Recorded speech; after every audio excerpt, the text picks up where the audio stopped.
darkness is the absence of light. And I think the same can be applied to our relationship with God. When we don't have a relationship, we are stuck in darkness. We are stuck in sin. And sin is going to ruin our lives. It's as simple as that. A lot of Christians know that sin is bad, and we try to avoid sinning. But I don't think many of us understand the full gravity of how much sin is going to distort our lives. Now, in order to fully understand this, we need to first know what sin really is deep down. And 1 John chapter 3, verses 4 through 6 talks about this brilliantly, basically saying that God offers his love to us. God is love, and he offers himself to us.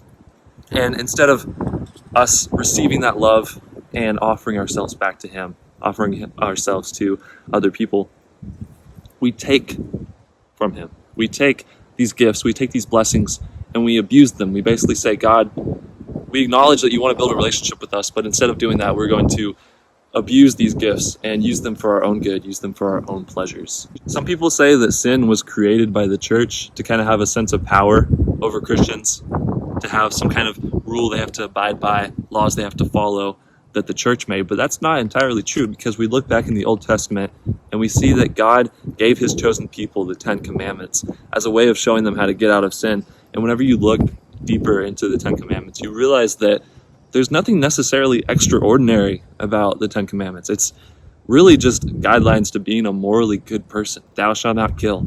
Thou shalt honor thy father and mother. Thou shalt not commit adultery. I mean, it's all things that if we follow, they're all good. You know, it's nothing necessarily that we are being forced to do outside of the ordinary. Now, you may be stuck in some kind of sin that you've been doing over and over again, and you're aware that it's bad, but you're not exactly sure how to go about avoiding it.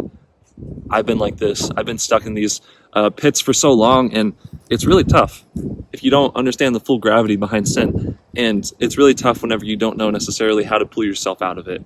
And one core thing that I found recently that has been huge to improving my life is realizing that fighting sin isn't necessarily just taking the darkness out of your life, because like I said at the beginning, darkness is the absence of light. So in order to get rid of this darkness, you can't just delete the darkness. You can't just kick out the darkness, because then you have nothing. What you need to do is instead replace the darkness with light. And what I mean by this is that you need to replace sin with a relationship with God.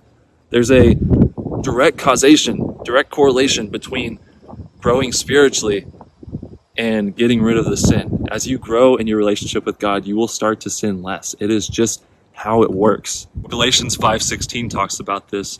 And as you get closer to God, and you get closer to God's creation, you realize how bad sin is affecting that relationship with God.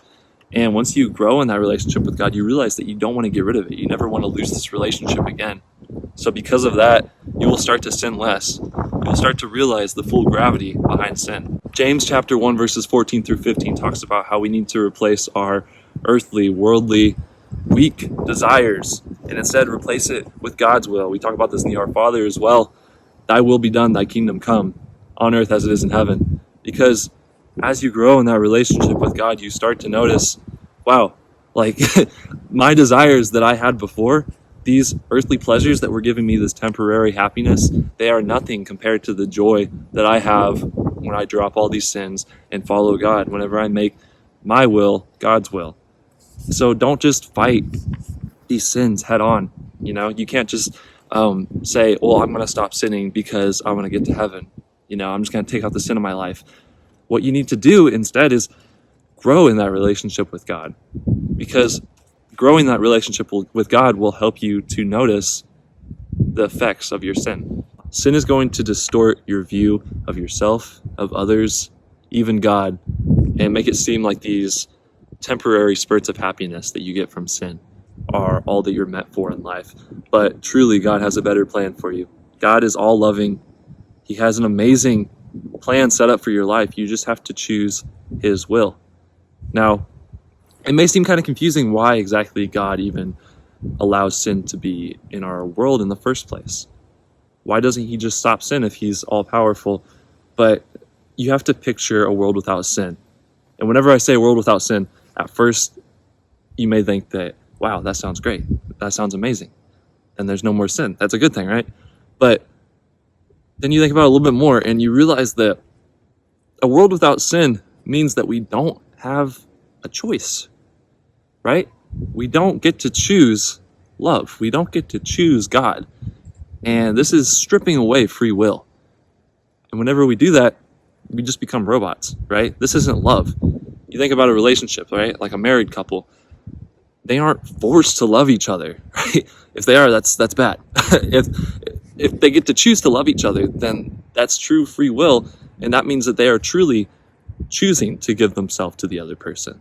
Sometimes God allows us to hit rock bottom so we can realize that He is our rock.